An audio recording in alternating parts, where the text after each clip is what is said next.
Welcome to this week's edition of the Doctor's Corner.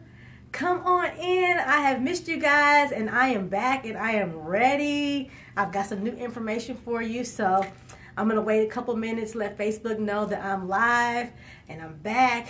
But come on in. Welcome. Happy Thursday. Come on in.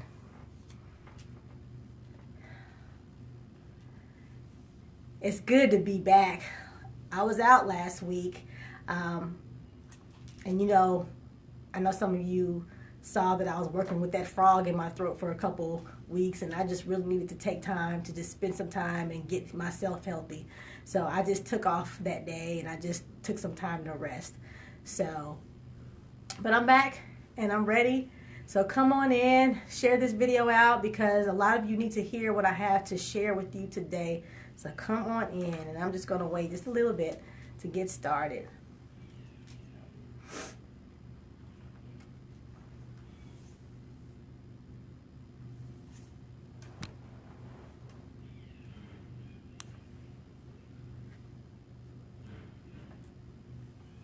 Hey, Mom.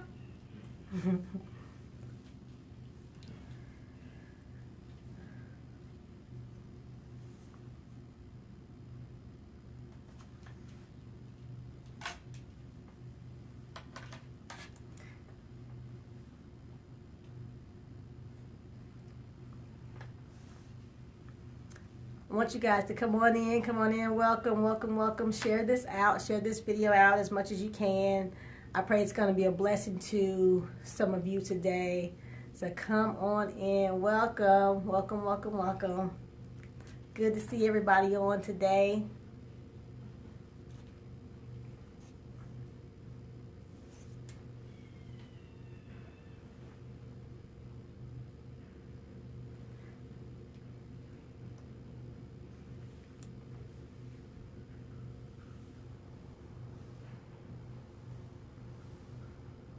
Happy spring too.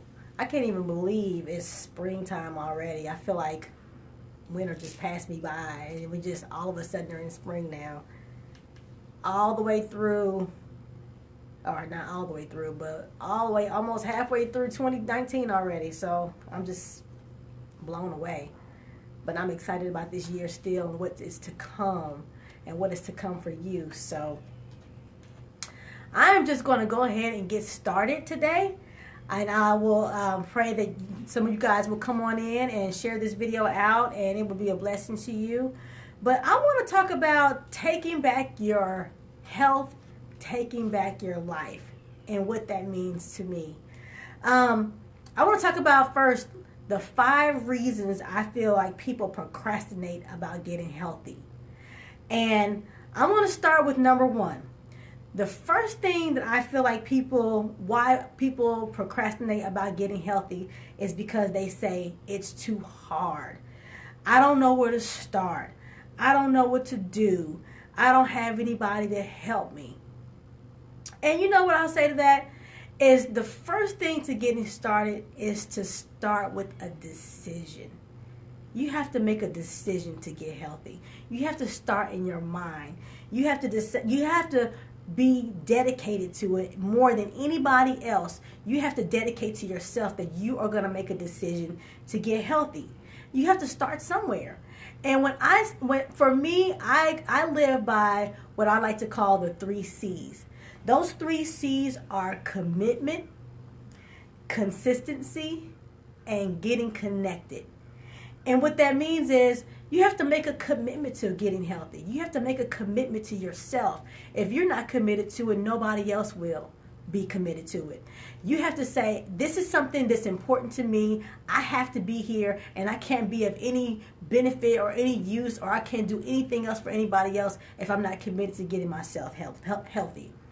And secondly, you have to decide to be consistent about it. Being healthy is a lifestyle. It's not something you just do to shed a couple of pounds, for this girls trip you have coming up. But it's something that you have to decide it's going to be a part of my lifestyle, because if I don't decide to be consistent about it, where the goals that I was once able to achieve, I'll be right back where I started, in the unhealthy place, whether that's in a place of obesity, or a place of dealing with high blood pressure or diabetes, or whatever your health issue is. You have to decide to be consistent about your changes that you're making. And thirdly, the third C of the 3 C's is to get connected. You have to get connected to the source. Our source is God, and God is willing to help you. He is willing to get in here and be right alongside with you. You have to get connected to him. Ask him for wisdom. He's willing to give you wisdom on how to do it and to give you the strategy. He's the perfect strategist. So just ask him. Stay connected to him. Stay connected to your source. And then also, I would say, get connected to some people, some friends, some family, some people that love you, some people that have similar goals to what you have, and some people that can be an accountability partner. You know, it's always good to have that sounding board, that person that's there to cheer you on and ready to help you. And you know what? And if you don't have anybody in your corner, and that's rare that nobody has anybody, but you know what? Be your own cheerleader. Be your own best cheerleader, because nobody can cheer you on better than you. But be connected. Be connected. Now, the second thing where I feel like people procrastinate about getting healthy is they say it's too time consuming. You know, I don't have the time to do that. I don't have the time. You just don't have any idea what my days are like. My days are challenging. I start my day at 4:30 a.m. in the morning, and I don't end until 9:30, and my kids have piano lessons and baseball and soccer, and you just don't understand. I don't have that time for me. Let me tell you something. One thing I've learned in life is that we make time for the things that are important to us. You have to prioritize you. Now, I know we as moms and dads and, business owners or whatever you are, you prioritize other people a lot because it's part of what you do. It's something you have to do, but you have to make you important. You cannot be of any benefit, I'll say it again, to anybody else if you have not prioritized yourself. So I would say, don't look at the time you don't have. Instead, look at the time that you do have. Take a look at that 20 minutes that you have, or that 30 minutes you have in between a call that you have to take at work. Or take a look at that time that you have in the car when you're driving. Or take a look at that time that you have when your daughter's in there in her piano lessons. Use that time to invest in you. Use that time to say, hey, I'm going to get out here and I'm going to walk for 30 minutes while they're in there taking their class. Or I'm going to use this time that I have where I could have been scrolling through social media for 30 minutes. I'm going to use that time to get up and start moving around. Or I'm going to use this little bit of window to say, hey, let me go ahead and drink some more water. Let me intake something that's going to be healthy, that's going to nourish my body. But use the time that you do have. Thirdly, I want to say people procrastinate about getting healthy because they say it's too expensive. I don't have the money to go to a gym. Doctor visits are just way too much, and I don't have the insurance. Or eating organic foods are just way too high, and this doesn't fit in my budget. And believe me, I get all of that. I do think it's kind of ridiculous how the organic foods cost so much more than our regular foods. But you know what? If eating organic foods are not in your budget, that's okay. You can still start with working on the outskirts of the grocery stores. Start shopping in the produce section on the outskirts, getting those fresh fruits and vegetables, getting the fresh things that you can eat. If only place you ever shop is in the middle aisles, you're on the wrong track. Those are the foods that we all know are the most unhealthy, that have the most preservatives, and have all of the unhealthy things that we don't need, that are not going to get us to the place of being healthy. So start there if we're talking about eating healthier. Or not having enough money to buy the foods that are necessary to nourish our bodies. And thirdly, if you don't have the time or the finances to get a gym membership, that's okay too. I don't go to the gym because it's hard for me to get to the gym. So instead, what I do, I use my patio. I use my living room. I work out in the places where I can make it. I can make the time for me, and I can use the space that I have available. Go in your backyard. You can do that. It's yours. Make use of the space that you have available to you. You have a whole neighborhood, a whole apartment complex where you can get out there and you can use that whole open space just to do what you have to do for you. And when it comes to doctor's visits, some people say, I don't have the money, to go to the doctor. Let me tell you, go ahead and get into your doctor's office and ask them if they have a payment plan available. Some doctors offer that, or some doctors will be willing to make an exception for you. You have not because you ask not. So ask them if they have a payment plan that will work within your budget. Fourthly, people say that people procrastinate because they are fearful. They are afraid of failing at from failing to reach their goals, or afraid of what the doctors may say, the doctor's report, or afraid of what their friends may think about them. And what I would say to this is, God is not giving you the spirit of fear, but of power and of love and of self-discipline. And so you can't be afraid. Being afraid is not going to get you to where you need to be. And that leads me to the fifth thing that I want to say that people do to make the reason people procrastinate is they think maybe it'll go away, and it just won't go away. You have to what I said, you have to be disciplined. You have to get that discipline in your life to say, hey, I'm going to do this. And you cannot live in the idea of it will just go away, or my blood pressure will just get better on its own if I don't think about it. My cholesterol will get better if I don't change anything with my diet. It doesn't get better on its own without making some conscious effort to change. We all know that definition of insanity, doing the same thing over and over and over again and expecting a different result. If you're walking around carrying 30 pounds of extra weight and you know this is one of the things that's causing your type 2 diabetes, but you haven't done one thing to change what you're eating or starting to exercise anymore, then you just may be insane. No, but really, you have to make a decision to change. We cannot be doing the same thing over and over and expecting a different result. And I'm sorry, guys, I forgot to turn my phone on do not disturb. So I apologize about that. Oh, goodness. So you may hear some stuff coming through, so I apologize. Anyway, so I just want to say, doing this thing is easier than you think. It's easier than you think. You have to take baby steps, and it's okay to take baby steps. And I want to give you a couple of extra steps that I think that people can take in order to get in a healthier place. First of all, let's start by doing this. Let's make a list. Make a list of the things that are your health goals. And if you don't have any health goals, get some. If you don't have any health goals, think about the things that you know are unhealthy in your life, whether it's emotionally, physically, or spiritually. Start with making a list.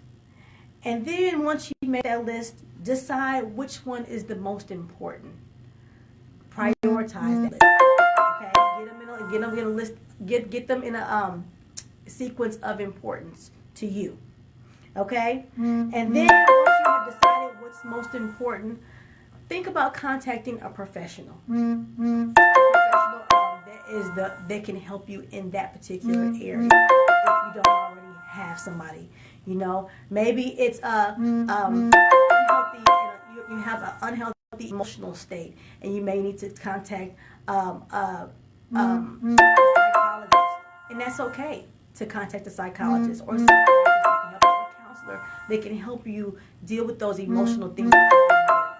Or you may want to contact even your pastor if there's some things that you're dealing with spiritually that that you know that you need to get into a healthier place with. Or you may need to contact your PCP, your primary care physician. You know, you need to work on tackling getting your cholesterol under control, or your blood pressure under control, or your type 2 diabetes under control. Contact your health professional so they can help start pointing you in the right place.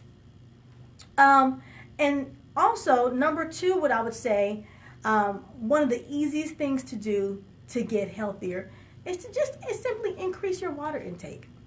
I mean, we know, the majority of our body is water. We need water. And some of the benefits of water, of intaking more water, is weight loss. We'll lose more weight when you drink more water. It helps to decrease your cholesterol and your blood pressure. It will help you to get out of pain. And what else does it do? It helps you to stay alert. It helps you to curb your appetite. It helps you to think more clearly. It helps you to focus more. It helps you to concentrate. It will help hydrate your joints. If your joints are hydrated, then you're going to have less pain. It's going to help to fight inflammation. Inflammation in our body is one of the main things that causes disease in our body. So you want to just increase your water. We all can do that. And I know some of us say, I don't like water. It's hard for me to drink water. Start somewhere. Start somewhere. If you don't drink any water ever, just go to the store and get a gallon of water. Get a gallon of water, or get a 16-ounce container of water, and commit to yourself that I'm going to start drinking one of these a day if you don't drink any more. Hey, Judy. If you don't, or if you drink water but you just want to drink more, challenge yourself. I'm going to drink a couple of more of bottles of these a day that I wasn't drinking before. But it's a commitment to yourself to do more than you did yesterday. Listen, you're not in competition with anybody else but yourself. The goal is to be a better you than you were yesterday. So if you can do better than you did yesterday and the day before and the last week and the last month, then you are in a much better place than you were. And you're headed in the right direction. Do something, and just start somewhere. Baby steps are still steps. And then the third thing you can do, an easy thing that you can do to simply get better, is to start moving.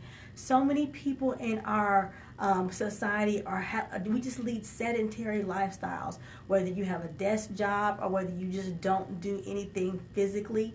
Start moving. If that means getting up out of your desk and moving around, in between calls that you're taking, do that. I would say invest in a Fitbit, and if and they have knockoff Fitbits, but you can even get an app on your phone and keep your phone on your person so that you can track the steps that you're taking every day. Moving more is going to help you. It's going to help you not just with weight loss, but just with your overall health. I would say one thing that I do on purpose sometimes I don't park in that parking spot that's at the closest to the door, because I want to get a couple of more steps in today. That's just an easy thing to do. Or I don't take the elevator or the escalator. Instead, I decide to take the stairs just to get more steps in. Or, if you come home from work in the evening and to unwind, you can say, I'm going to take a walk around the neighborhood today. And it doesn't mean it has to be a rigorous thing. That's something you can build up to. But to start, you can start with something light. Just start moving. Start moving. Okay? And the fourth thing that I want to say is an easy way to get healthier is just to make small changes in your diet. We talked a couple of minutes ago about changing your diet. Those little things. I know some people get afraid of making huge changes to their diet because they feel like they can't stick to that discipline of eating no carbs or eating no sugar or eating no this or no that. And that is hard for a lot of people. But if you can say, you know what, I'm going to not eat 5 slices of pizza. I'm only going to eat 2. that's starting somewhere. You know what? Getting smaller portions on my plate. That's starting somewhere. And instead of having a donut every day, you know what? You can say, I'm only going to have one this week, or I'm only going to have two this week. Start somewhere. I'm not saying take everything you love out of your diet, but you know what? The baby steps, the little things make a huge difference if you start somewhere. Okay? And of course, the fifth thing that I want to say, there is an easy way to get healthy, is to get a chiropractor. If you get a chiropractor, oh my God, your life will change so tremendously. The things that you were once battling with, the things that were once taking over your life, you can get better with simply going to get routine chiropractic care. I mean, you would be surprised how your blood pressure would change, how your breathing increases, how your headaches decrease, how even your thought process is a lot clearer. You would be surprised. Take advantage of what you can get with getting chiropractic care. And I just want to see you guys better. I want to see you guys healthier. I want you to take back your life, take back your health. You can do this. It's up to you. I know that sometimes this thing seems overwhelming and it seems hard, but I believe in you. If you don't believe in you, I believe in you. But you got to start believing in yourself, and you got to start taking charge, because this is a new year. We're kind of halfway through the year, but you know what, it's not too late to get started. You're not too old to get started. You haven't made too many bad choices in your health to get started, or even in your life. If it's an emotional thing that you're dealing with, you can do it. God is with you. I'm here to help you as much as I can. If you have any questions, even if it's something just to be a sounding board. If you need a cheerleader to cheer you on in your goals or in your health quest, I'm here to help you. Get a friend that can help you, and just get started. Just get started. And I am looking forward to seeing you not just out of pain, but in a healthier place of wellness. So I am glad that you all joined today. I see Daniel on. Hey, Dr. Middleton, I'm glad you were on. And Judy, you said you're feeling better. I'm so glad that you're feeling better. You guys may have seen Judy on one of our live videos when we did a interview. So I am so glad you guys are watching today. And if this has been a blessing to you, or if you feel like it will be a blessing to somebody else, please share it out. I am glad to see you guys back here this Thursday. I missed you last week, but I will be back, and I will be back with some more information next Thursday. So I don't think anybody has any questions. If you do, go ahead and ask them. But if you don't have any now, feel free to send me an inbox message. And if nothing else, I'll see you next week on the Doctor's Corner next Thursday, 12 p.m. Have a great day. Bye-bye.